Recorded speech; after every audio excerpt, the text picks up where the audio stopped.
తెలుగు రాష్ట్రాల్లో political heat పెరుగుతోంది. ఏపీలో నేతలు తమ నోటి మాటలకు పదును పెడుతుంటే తెలంగాణలో విమర్శలకు ప్రతి విమర్శలు ఎక్కువ పెడుతున్నారు. తమదైన స్టైల్లో ప్రత్యర్థుల్ని టార్గెట్ చేస్తూ విమర్శల బాణాలు సంధిస్తున్నారు. ఇవాళ తెలుగు రాష్ట్రాల్లో నాయకుల కౌంటర్లకు రీకౌంటర్ ఎలా ఇచ్చారో ఇవాల్టి పొలిటికల్ ఫైర్ లో చూద్దాం.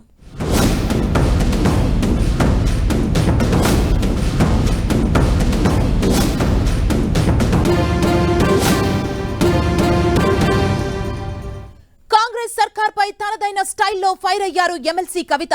అసలు ప్రభుత్వ కార్యక్రమానికి ప్రియాంక గాంధీని ఏ హోదాలో పిలుస్తున్నారో చెప్పాలంటూ గట్టిగా నిలదీశారు. మరోవైపు పార్టీ సభలకు ప్రభుత్వ సొమ్మును ఎలా వాడతారంటూ గుర్రుమన్నారు. ఈ విషయంలో అసలు తగ్గేదే లేదని ఖచ్చితంగా నిరసన తెలుపుతామన్నారు.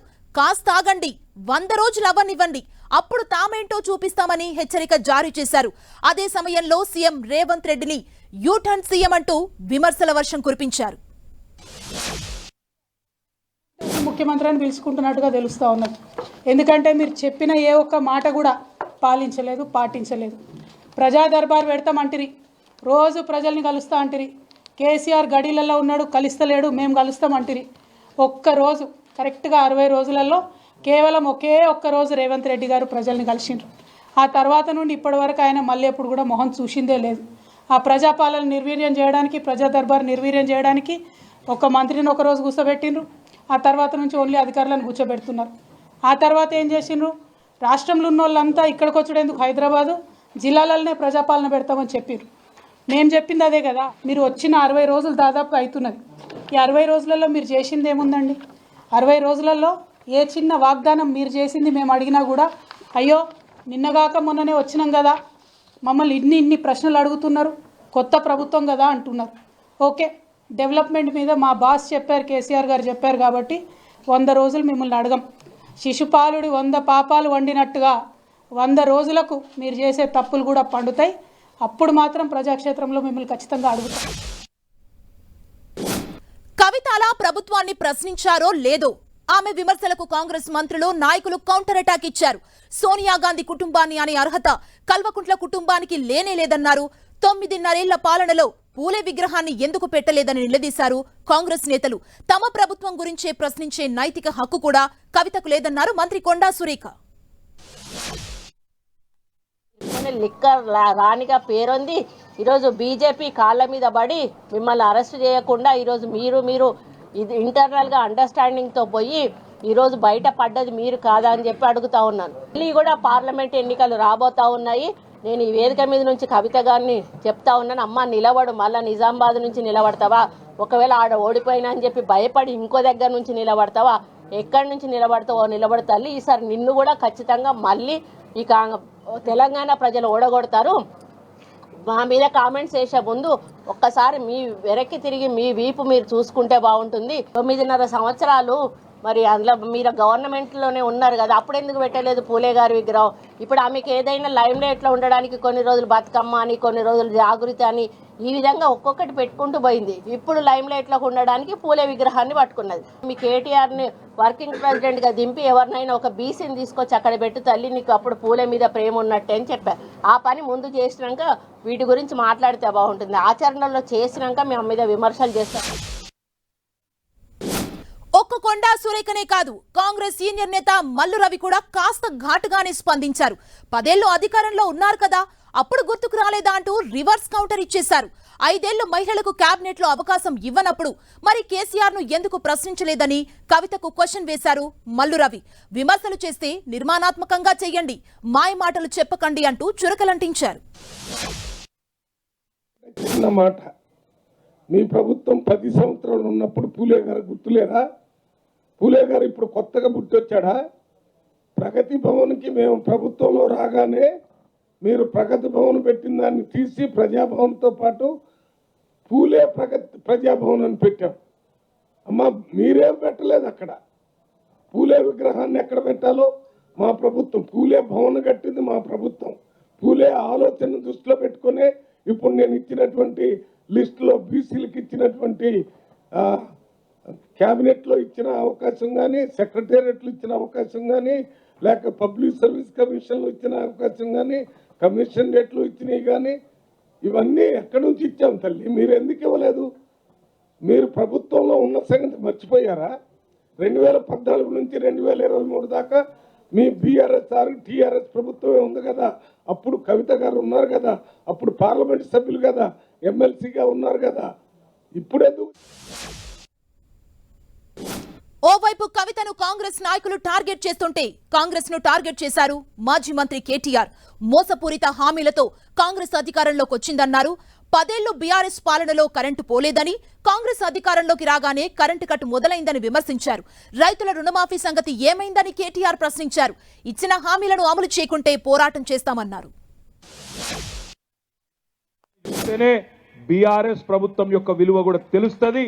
తప్పకుండా తిరిగి అదే ప్రజలు, ఏ ప్రజలైతే మొన్న కొంత ఏమరపాటుతోని కొంత వాళ్ళు ఇచ్చిన మోసపూరిత హామీలు నమ్మి మోసపోయినారో వాళ్ళు నిజం తెలుసుకోవడానికి కూడా ఎక్కువ టైం పట్టదు.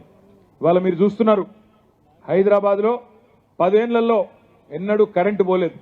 మరి ఈరోజు చిన్న పిల్లల బర్త్డే పార్టీల్లో కూడా ఒక అర్ధగంట కరెంటు పోగానే పిల్లలే అంటున్నారు కాంగ్రెస్ కాంగ్రెస్ అంటున్నారు. కరెంటు పోగానే కాంగ్రెస్ కాంగ్రెస్ అని మాట్లాడుతున్నారు. నాకంటే బాగా మీకే తెలుసు. 100 రోజుల్లో మీరు ఇస్తానన్న హామీలు నిలబెట్టుకోండి. ఆ తర్వాత మీరు ఇంకా చాలా చెప్పినారు. 100 రోజుల్లోనేమో 6 గ్యారంటీలు, మిగతా 5 సంవత్సరాల్లో 420 హామీలు, పెద్ద పెద్ద హామీలు ఇచ్చినారు. ఇంటింటికి ఆ 420 హామీల పుస్తకాన్ని ఇంటింటికి పంపిస్తాం. అన్ని గమనిస్తా ఉన్నాం. మీరేం మాటలు మాట్లాడుతున్నారో కూడా చూస్తున్నాం. ఇవాళ తప్పుకునే తందుకు ఇచ్చిన హామీలు నెరవేర్చే సమర్థత లేక ఇవాళ మీరు ఇష్టం వచ్చినట్టు నోరు బారేసుకుంటే కూడా మౌనంగా చూస్తా ఉన్నాం. మీరు మాట్లాడుతున్నారు, గమనిస్తా ఉన్నాం. ఇదే వైఖరి కొనసాగితే రేవంత్ రెడ్డి గారు మాకు కూడా భాష వస్తుంది, మాకు కూడా నోరుంది, మాకు కూడా ఎట్లా ప్రయోగించాలనో, ఎట్లా విమర్శలు చేయాలనో, నీ భాషలో నీకు ఎట్లా సమాధానం చెప్పాలనో మాకు కూడా తెలుసు. ఎన్నికలకు ముందు వార్తల్లో నిలిచిన రాజకీయ నాయకుల్లో ఒకరు తాటికొండ రాజయ్య. ఉన్నట్టుండి ఆయన తన మనసులో మాట బయట పెట్టేశారు. బీఆర్ఎస్ లో 6 నెలల్లో తీవ్ర మనోవేదనకు గురైనట్లు కాసింత బాధపడ్డారు. తనకు పార్టీలో ప్రాధాన్యత, గుర్తింపు లేదన్నారు. 6 నెలల్లో కేసీఆర్ సీఎం అవుతారనటం బాధగా అనిపించిందని చెప్పారు. తనకు కాంగ్రెస్ నేతలతో పరిచయాలు ఉన్నమాట వాస్తవమన్న రాజయ్య ఎలాంటి పదవులు ఆశించి వెళ్లబోనని చెప్పేశారు. పరిణామాలు చూస్తే తీవ్ర మనోవేదన గురయ్యాను. అంతేకాకుండా అధిష్టాన నిర్ణయానికి కట్టుబడి మొన్న ఇన్ఛార్జి బాధ్యత జనగామిస్తే గెలిపించుకొని నా క్యాడరు గణపూర్లో గెలిపించుకున్నప్పటికి కూడా అభివక్త వరంగల్ జిల్లాలో గెలిచిన నేను ప్రాతినిధ్యం వహించిన 2 నియోజకవర్గాలు అయినా కూడా ఎలాంటి మరి ప్రాధాన్యత కానీ, మాట్లాడడం కానీ, గుర్తింపు కానీ ఇక్కడ కూడా కనిపించట్లేదు. ప్రజాస్వామ్యబద్ధంగా గెలిచిన పార్టీని కూలగొడతాం, 6 నెలల్లో కేసీఆర్ సీఎం అవుతారని మాట్లాడడం. 39 మంది ఉన్నాం, 7 ఎంఐఎం ఉన్నది, 8 మంది బీజేపీ వాళ్ళు ఉన్నారు. వాళ్ళని కలుపుకొని ప్రభుత్వం ఏర్పాటు చేసే స్థానిక నాయకులు మాట్లాడడం, ఆ డయాస్ మీద మనం కూర్చున్నప్పుడు బాధ అనిపిస్తుంది. ఎందుకంటే ప్రతిపక్షం కూడా చాలా ఏమంటారు, ప్రజాస్వామ్యంలో ప్రతిపక్షం చాలా గొప్ప పాత్ర ఉంది. ముళ్ళుగార లెక్క పనిచేయాల్సిన అవసరం ఉంటుంది, ప్రజా సమస్యల మీద పోరాటం చేయాల్సిన అవసరం ఉంటుంది. ఓన్లీ రాజకీయాలంటే అధికారంలో ఉండడమే కాదు కదా. డాక్టర్ రాజయ్య ఆత్మగౌరవం లేకుండా ఇంకా అందులోనే ఉంటున్నాడు అని చెప్పేసి. సో ఈరోజు మాదిగా అస్తిత్వం మీద, ఆత్మగౌరవం మీద దెబ్బపడుతుందనే భావన నాలో కలిగింది. కాబట్టే మరి ఈరోజు బీఆర్ఎస్ కేటీఆర్ ఒక్కరే కాదు, మాజీ మంత్రి హరీష్ రావు కూడా కాంగ్రెస్ ను టార్గెట్ చేశారు. అమలు కాని హామీలతో కాంగ్రెస్ అధికారంలోకి వచ్చిందన్నారు. బీఆర్ఎస్ పాలనలో కరెంటు కష్టాలను తొలగిస్తే కాంగ్రెస్ పాలనలో కరెంటు కష్టాలు మళ్లీ ప్రారంభమయ్యాయన్నారు. బీఆర్ఎస్ ఒకటే, ఇవాళ ఎవరొకటైందో కనబట్టలేదా? ఇవాళ మీ రాహుల్ గాంధీ గారేమో ప్రధాని అదాని ఇద్దరు, ప్రధాని యొక్క అక్రమ సంపాదన అంతా అదాని దగ్గరనే ఉందంటే రాహుల్ గాంధీ అంటాడు. మరి ఆ అదానిని 10 ఏళ్లు మన రాష్ట్రంలో అడుగు పెట్టనియంది కేసీఆర్, కానీ వచ్చి రాగానే అలాయి బలాయి చేసుకున్నది మాత్రం రేవంత్ రెడ్డి గారు. అంటే ఇప్పుడు ఇలా ఎవరితో కుమ్మక్కైందో ఇలా రాష్ట్ర ప్రజలకు అర్థమైతలేదా? రేవంత్ రెడ్డి తలకిందులు పెట్టి తపస్సు చేసినా రాహుల్ గాంధీ ప్రధానమంత్రి కాలేడు. అయిపోయింది. ఇండియా కూడా ఇచ్చకపోయింది కదా.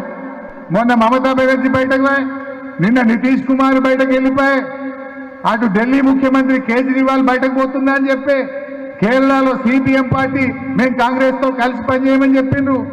మీరు కనీసం మీ కూటమిలో ఉన్న వాళ్ళనే కలుపుకపోలేని మీకు ఇవాళ కేంద్రంలో అధికారంలో రావడం అనేది కళ్ళ తిరోగమనం. 24 గంటల కరెంటు నుంచి 12-14 గంటలు ఇవ్వడం, రోజుకు 6 సార్లు ట్రిప్ అయ్యేటట్టు చేయడమే ఇది మార్పా అని నేను అడుగుతా ఉన్నా. ఈరోజు ఆనాడు కేసీఆర్ పాలనలో మోటారు కట్టుకొత్తుతే మళ్ళా బాయి దిక్కు మర్ర చూడాల్సిన అవసరం లేదు. ఇవాళ మనిషిని పెడితే తప్ప నీళ్లు వారని పరిస్థితి. గంటకు కాంగ్రెస్ పై కేటీఆర్, హరీష్ రావు మాత్రమే కాదు, బీజేపీ ఎంపీ బండి సంజయ్ కూడా విమర్శల వర్షం కురిపించారు. కాంగ్రెస్ పై దేశద్రోహం కేసు పెట్టాలన్నారు. టెర్రరిస్టులు, ఉగ్రవాదులు చేసిన వ్యాఖ్యల్ని కాంగ్రెస్ నాయకులు సపోర్ట్ చేస్తున్నారని మండిపడ్డారు. ఇలాంటి వ్యాఖ్యల వల్ల ఇండియా కూటమి విచ్ఛిన్నమవుతుందని విమర్శించారు. కాంగ్రెస్ పార్టీ యొక్క విధానాలు అవలంబించాలి. మొదటి నుంచి కూడా ఈ దేశాన్ని విభజించు పాలించనే రీతితోని పాలించినటువంటి మూర్ఖత్వ ప్రభుత్వం కాంగ్రెస్ పార్టీ ప్రభుత్వం మొదటి నుంచి కూడా. ఇవాళ కాశ్మీర్లో టెర్రరిస్టు, పాకిస్తాన్ టెర్రరిస్టులు ఏమంటున్నారు? కాశ్మీర్ను ప్రత్యేక దేశంగా చేయాలని చెప్పి అంటున్నారు. మరి వాళ్ళకి తేడా అయింది. ఇలా పంజాబ్ను ప్రత్యేకంగా దేశంగా చేయాలని చెప్పి ఖలిస్తాన్ ఉగ్రవాదులు అంటున్నారు. మరి వాళ్ళకి తేడా అయింది. వాళ్ళ కాంగ్రెస్ పార్టీ సోనియా గాంధీ, రాహుల్ గాంధీ, ఇందిరాగాంధీ కుటుంబం ప్లస్ కాంగ్రెస్ పార్టీ విధానాలు సేమ్ విధానాలు. వాళ్ళకి ఏంటంటే INDIA అది ఎట్లా అక్షరాలకు ఎట్లా చీల్పికిందో వాళ్ళు ఇప్పుడు దేశాన్ని కూడా అట్లా చీల్చాలని ప్రయత్నం చేస్తున్నారు. ప్రజల దృష్టి మళ్ళించడానికి ఇవన్నీ కామెంట్స్, వివాదాస్పద వ్యాఖ్యలు చేస్తే ఇద్దరు నితీష్ కుమార్ గారి పేరు, మమతా బెనర్జీ గారు ఏమంటున్నారు? 40 సీట్లు కూడా కాంగ్రెస్ పార్టీ గెలవదని చెప్పి అంటున్నారు. ఈ INDA ఎక్కడదిగా. కాబట్టి దాని విషయంలో దృష్టి మళ్ళించడానికి ఈ వివాదాస్పద వ్యాఖ్యలు చేసి దేశద్రోహ కార్యక్రమాలు పాల్పడ్డారు. కాబట్టి వీళ్ళ మీద దేశద్రోహం కేసు పెట్టాలి. వీళ్ళకు ఇది ఇంద్రవెల్లిలో సీఎం రేవంత్ రెడ్డి చేసిన వ్యాఖ్యలు ఆయన స్థాయికి తగ్గవి కాదన్నారు మాజీ ఎమ్మెల్యే బాల్కా సుమన్. ఇంద్రవెల్లిలో కాంగ్రెస్ చేసిన ఘోరానికి రాహుల్ గాంధీ, సోనియా గాంధీలతో క్షమాపణ చెప్పించారని డిమాండ్ చేశారు. రుణమాఫీ, ఉద్యోగాల భర్తీ ఏమైందని ప్రశ్నించారు. రేవంత్ పాలన రాక్షస పాలనగా మారిందని, సమైక్య రాష్ట్రం కంటే ఘోరంగా పరిస్థితులు తలెత్తుతున్నాయని విమర్శలు చేశారు. ఆనాడు 10 సంవత్సరాల పాలనలో మీలాగా ఆలోచించుంటే, మీలాగా ఆయన అనుకుని ఉంటే అసలు మీరు ఇంత దూరం వచ్చేటోళ్ళే కాదు. కానీ ఎన్నడూ ఆయన అట్లా అనుకోలే. ఆయన ఒక రాజనీతిజ్ఞులాగా పరిపాలన చేసింది తప్ప మీలాగా పోకిరి పరిపాలన ఎన్నడూ కేసీఆర్ గారు చేయలేరు. తెలంగాణ ఉద్యమకారుల గురించి మాట్లాడతాడు ఈయన. తెలంగాణ ఉద్యమకారుల మీదకి రైఫిల్ పట్టుకొని పోయింది ఎవరు? తెలంగాణ వ్యతిరేకుల పార్టీలో ఉండి, తెలంగాణ ద్రోహిల చేతిలో కీలుబొమ్మగా ఉండి, తెలంగాణ రాష్ట్ర ఏర్పాటును అపహాస్యం చేస్తూ మాట్లాడినటువంటి వ్యక్తి వాళ్ళ ఆయన తెలంగాణ ఉద్యమకారుల గురించి మాట్లాడతాడు. బీఆర్ఎస్ పార్టీకి ఓటేస్తే అది ఓటు మురిగిపోతుందని చెప్పి మాట్లాడతాడు. ఇవాళ నేను తెలంగాణ ప్రజలకు అప్పీల్ చేస్తూ ఉన్నా, కాంగ్రెస్ పార్టీకి మీరు పార్లమెంట్ ఎన్నికల్లో కర్రుగాల్చి వాత పెడితేనే వీళ్ళు ఇచ్చినటువంటి హామీలు నెరవేర్చే ప్రయత్నం చేస్తారు, లేకుంటే ఎత్తేస్తారు. పెద్ద ప్రమాదం ఉంది. వీళ్ళు పరిపాలన చేయాలి, ప్రజలకేదో లాభం చేయాలి, దీన్ని సంక్షేమ రాజ్యంగా నడిపించాలనే ఆలోచనలో కాంగ్రెస్ లేదు. రేవంత్ రెడ్డి తెలంగాణ సంగతి అటుంచితే ఏపీలో ఎన్నికల సమయం దగ్గర పడుతున్న కొద్దీ నేతల మధ్య మాటల తూటాలు పేలుతున్నాయి. సిద్ధం పేరుతో జరిగిన సభలో టీడీపీ అధినేత చంద్రబాబును సీఎం జగన్ తీవ్రంగా విమర్శించారు. చంద్రబాబు 14 ఏళ్లు పాలించి పేద ప్రజలకు ఏం చేశారని నిలదీశారు. సైకిల్ ఎక్కి టీ గ్లాస్ పట్టుకొని పేదల రక్తం తాగేందుకు చంద్రబాబు మళ్లీ వస్తున్నారని సెటైర్లు వేశారు. చేసిన మంచిని అస్త్రాలుగా మలుచుకొని కౌరవ సైన్యంపై యుద్ధం చేద్దామని జగన్ పిలుపునిచ్చారు. బాబుకి, దత్తపుత్రుడికి, వదినమ్మకు, చంద్రబాబు బ్యాచ్కి ఈ స్టేట్కి వారికి సంబంధమే లేదు. ఈ రాష్ట్రానికి వారికి సంబంధమే లేదు. ఏ ఒక్కరూ మన రాష్ట్రంలో ఉండరు. వారంతా కూడా నాన్ రెసిడెంట్ ఆంధ్రాస్. కాబట్టే ఆయన సైకిల్ను, కాబట్టే ఈ పెద్ద మనిషి సైకిల్ తొక్కటానికి ఇద్దరిని, దాన్ని తోయటానికి మరో ఇద్దరిని పొత్తులో తెచ్చుకొని రా కదలి రా అని చెప్పి పిలుస్తా ఉన్నాడు. ఈ పెద్ద మనిషి చంద్రబాబు నాయుడు గారికి పొత్తే లేకపోతే కనీసం 175కు 175 చోట్ల ఎన్నికల్లో పోటీ చేయించుకునేందుకు కనీసం అభ్యర్థులు కూడా ఈ పెద్ద మనిషి చంద్రబాబు నాయుడు గారికి లేరు. ఈ ఒక్కడి మీద దేశంలో కల్లా బలమైన 10 వ్యవస్థలను ప్రయోగిస్తే ప్రజలు తమ భుజాన మోసిన ఎజెండా మన జెండా.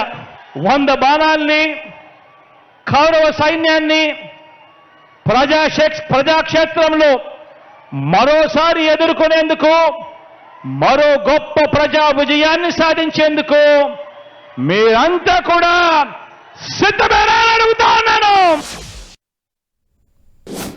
విజయవాడ ఎంపీ కేశినేని నానిపై మరోసారి రెచ్చిపోయారు టీడీపీ నేత బుద్దా వెంకన్న. కేశినేని నాని దెబ్బకే వసంత కృష్ణప్రసాద్ వైసీపీ నుంచి పారిపోతున్నారని విమర్శించారు. కేశినేని నాని వైసీపీలో బౌలర్ అవతారమెత్తి వసంత కృష్ణప్రసాద్ వికెట్ పడగొట్టారని సెటైర్ వేశారు. చంద్రబాబుపై లేనిపోని విమర్శలు చేస్తున్నారని మండిపడ్డారు.